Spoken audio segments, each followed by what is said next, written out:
Vice President Kamala Harris made her way back to California today to campaign for Governor Gavin Newsom. Meanwhile, the top Republican candidates were also out on the campaign trail.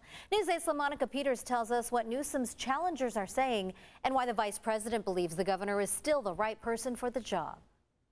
The vice president returned to the Bay Area to support the governor as Newsom makes a final push to get the Democratic base out to the polls on Tuesday. But it was really important to me to come home today, to stand and speak in support of my dear friend, my long-standing friend, a great Californian leader, a great American leader, Governor Gavin Newsom. On Wednesday, Vice President Kamala Harris took part in the No on the Recall rally held in San Leandro.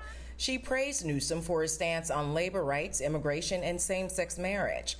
Meanwhile, Republican frontrunner Larry Elder had this to say after he voted in the recall election in Los Angeles. Nearly 2 million people signed a petition to recall Gavin Newsom. Nearly a third of them were the very people that voted for him just 2 years earlier. Elder says Newsom's handling of the pandemic is just one of the reasons many people want him out.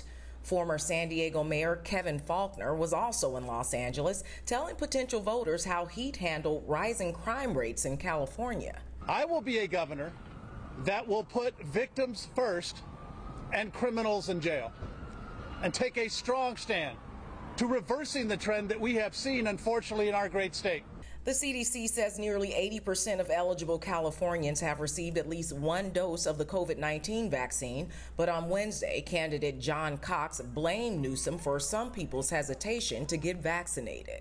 We don't need to make it mandatory. It should be good enough that people do it voluntarily. The reason people aren't doing it in some cases is because they don't trust government. And Gavin Newsom is Exhibit A in why we don't trust government. Still, at the No to the Recall rally, the vice president talked about Democrats continuing the fight for labor rights, voting rights, and for women. California, let us send a message to the world that these are the things we stand for, these are the things we fight for, and we will not give up, because we know that so much is at stake, so many are counting on us, and there is so much good that we can do. Thank you. Now, coming up on Saturday, Senator Elizabeth Warren is expected to visit California in support of the governor, and President Biden is expected early next week.